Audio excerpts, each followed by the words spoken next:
Claro. Felipe Dávila, você acha que não houve tentativa de abolição do Estado Democrático de Direito de forma violenta? Não houve. Aliás, era isso que a CPI de 8 de janeiro procurava fazer. Era tentar descobrir essa ligação com um verdadeiro golpe de Estado articulado pelas Forças Armadas para impedir a posse do presidente Lula.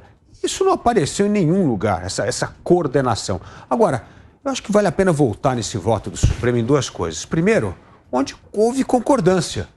Os atos de vandalismo, houve uma concordância entre todos os ministros e está certo punir Aécio pelos atos de vandalismo. A divergência é entre golpe e ameaça ao Estado Democrático de Direito. Aí é que tem divergência. E esse episódio lamentável desse bate-boca do ministro Alexandre de Moraes com André Mendonça mostra que o clima de botequim chegou até o Supremo Tribunal Federal, o que é uma pena, que não ajuda a esclarecer a real questão. A real questão em debate hoje, e isso não vai ser só no caso do Aécio, vai ser em todos os outros processos, é se houve ameaça ao Estado Democrático e golpe contra o Estado de Direito. E é aí que há divergência dos ministros, é importante essa divergência, porque mostra que nem no Supremo há união em torno da tese golpista. Vamos rever essa cena, então? Por favor, roda mais uma vez. Edificações é um absurdo, pode e deve conter. Com todo respeito, Vossa Excelência, querer falar que a culpa do 8 de janeiro foi do ministro da Justiça... Vossa Excelência que está dizendo isso. É um absurdo. Vossa Excelência que está dizendo isso. 5 comandantes estão presos... Muito embora, eu queria e o Brasil quer ver esses vídeos do Ministério da Justiça. O ex-ministro da Justiça, que sucedeu Vossa Excelência, fugiu para os Estados Unidos... Fugiu. Eu sou advogado de ninguém e jogou o celular dele no lixo. Eu não sou advogado de ninguém. E agora Vossa Excelência, Vossa Excelência vem no plenário do Supremo Tribunal Federal, que foi destruído, para dizer que houve uma conspiração do governo contra o próprio governo. Tenha dó. Não coloque palavras na minha boca. Tenha dó. Depois os ministros acabaram pedindo desculpas um para o outro e também retiraram as falas em relação a essa discussão do tenha dó. Fala, Gustavo Segré. Tem várias coisas aí. Primeiro, nesse vídeo, Evandro, observamos que o ministro Mendonça disse: eu não sou advogado nem de A nem de B. Ou seja, não tem oposição, o que é realmente uma virtude para alguém que ocupa esse cargo. Mas quando o ministro Alexandre de Moraes acusa ao ministro Mendonça, dizendo que ele propôs ou sugeriu que os atos do 8 de janeiro foram um ato do governo contra o governo, não é assim.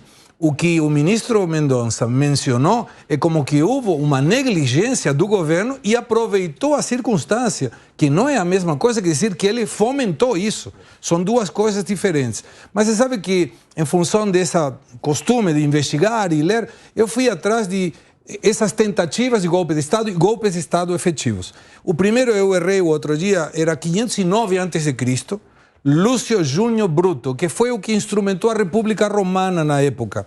E desde esse momento até hoje, passou por uma divergência em 1639, na França, que foi a primeira vez que se utilizou o título golpe de Estado.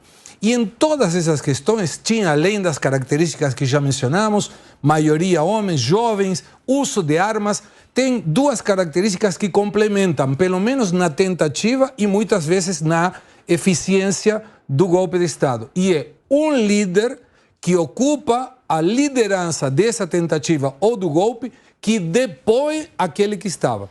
E a diferença entre golpe de Estado e revolução é que o golpe de Estado mantém o status quo da República, mas ele cancela a Constituição, não valoriza a Corte Suprema e, inclusive, em muitos casos, como foi o caso de Getúlio Vargas, foi um autogolpe. E tem vários na história.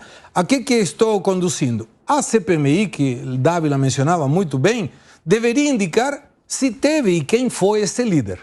Porque se não teve líder, como configura um golpe de Estado? Piperno, você entende que houve um líder aí nessa condução? Veja bem, primeiro que não é correto a gente falar que o Supremo se dividiu. Foi 9-2, foi goleada. 8-3.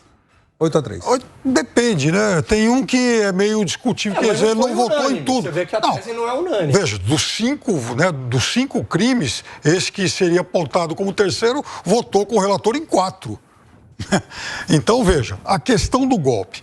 Aliás, isso foi muito, enfim, discutido. Inclusive, o ministro Barroso fez uma brilhante volta ao tempo para falar sobre os golpes e as tentativas de golpe aqui no Brasil.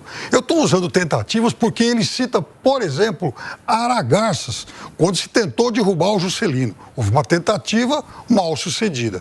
Uma tentativa, aliás, abortada pela grande ação do Marechal Lott. Esse, sim, um militar que honra o Exército Brasileiro. Mas o que houve lá, e eu tenho insistido muito nisso aqui, não é que houve um golpe consolidado. Então, houve, sim, uma tentativa que começou antes. Porque não vamos confundir objetivos golpistas com condições objetivas. Eles tinham, e aliás tem vídeo, esse cidadão, o outro lá de Apucarana, que vai entrar em julgamento agora também, um irresponsável que deixou a mulher grávida em casa para estar lá e falar, olha, vamos derrubar tudo aqui, vamos pôr fogo nisso aqui, porque o Exército vai vir. Porque eles acreditaram em uma narrativa pré-fabricada nos dias anteriores a essa tentativa mal sucedida desse Exército Brancaleone golpista. Agora, esse Exército Brancaleone golpista tentou, felizmente não conseguiu. Qual era o líder? Mas qual era o líder? Não, Piperno, esse ponto que você está colocando é importante. No caso do Lott, no caso do Juscelino, evidentemente havia um grupo no Exército querendo derrubar o governo. Perfeito. E nesse momento você Qual é esse grupo agora? Foi uma tentativa abortada. Qual é esse grupo agora?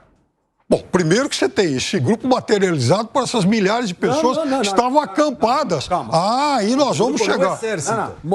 Gente acampada, sem tanque, sem arma, é outra coisa. O que eu estou dizendo é o seguinte, as tentativas de golpe no Brasil sempre teve a ver com a divisão dentro do Exército. Movimento tenentista, golpe contra Juscelino, todo mundo era um grau de insatisfação dentro do Exército, uma divisão de poder dentro do Exército, e aí um apoiava o golpe e outro não. Isso. Qual é a facção no Exército hoje que teve alguma ligação com esse movimento de 8 de janeiro? Nós não temos o Exército enquanto instituição participando disso. Então, mas há uma série de militares lobos solitários lá. E houve a cumplicidade, aliás, muito oportuna a convocação do general Dutra para falar hoje, porque ele foi questionado em relação a isso, a omissão, porque eles estavam convivendo, por exemplo, com grupos de pessoas acampadas lá com faixas, intervenção golpe. E o que foi que eles fizeram? Não é função do Exército tirar aquelas pessoas de lá. Segundo. Segundo. Isso é uma área militar. Já foram omissos em relação a isso. Pedindo um 4-2, estavam num ato desesperado, mas isso não é uma grave ameaça ao Estado de Direito. Eles não usaram da violência, eles não estavam ameaçando, não botaram a arma na cabeça de ninguém, não fizeram isso. Então vamos pegar o Manual da Glória Calil, que é o guia do manifestante, porque isso não está na Constituição também.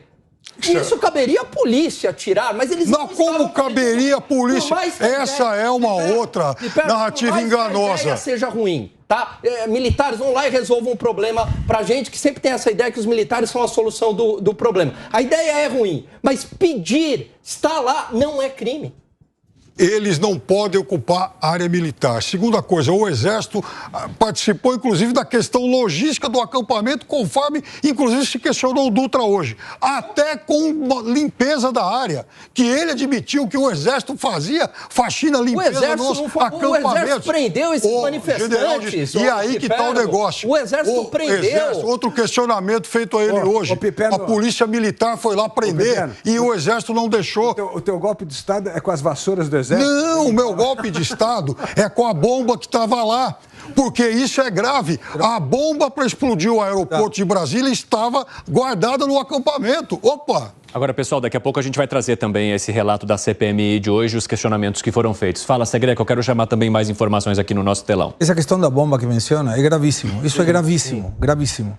Mas vamos imaginar que essa pessoa tenha sido líder.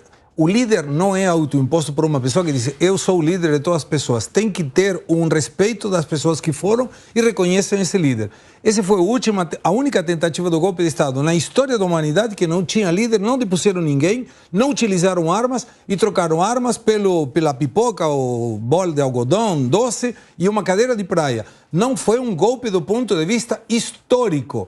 A narrativa pode acompanhar. Agora, me chama a atenção... Mas você está falando, no caso do algodão doce e cadeiras de praia, das pessoas que estavam em frente aos quartéis generais. É irônico. Não aquelas que invadiram ali Não, teve aí na Praça dos Três Poderes, tinha cadeira de praia. Mas invadiram, que quebraram, claro. Supremo, etc. Mas teve muita gente que foi detida e que estava na praça. Não tinha entrado. Então, essas pessoas estão sendo acusadas do mesmo delito? Eu fico imaginando o seguinte, se um agrupamento de esquerda resolve acampar em frente a um quartel, aí com as faixas, milicos fora, fora militares, em frente a um quartel, em frente a um quartel. Não, em frente ao quartel você nunca viu nenhum de maneira pior. Aqui em frente ao quartel. Então vamos lá. Então, isso é outra coisa. Esse discurso que ele alaga e sai do objeto. Vamos lá. Nosso objeto é o quartel. Nosso objeto é o quartel que hospedou aqueles golpistas. Imagina um grupo de esquerda, de camisas vermelhas, levando faixas. Fora exército. Milicos para fora. É muito pior. Eles será que o exército... É muito pior. E na universidade, é muito pior. Universidade, felizmente, eles não podem entrar mais. Eles entraram no tempo do fascista Erasmo Dias, que agora... Pior que eles fazem. Eles fazem marxismo cultural na sociedade. E corrompe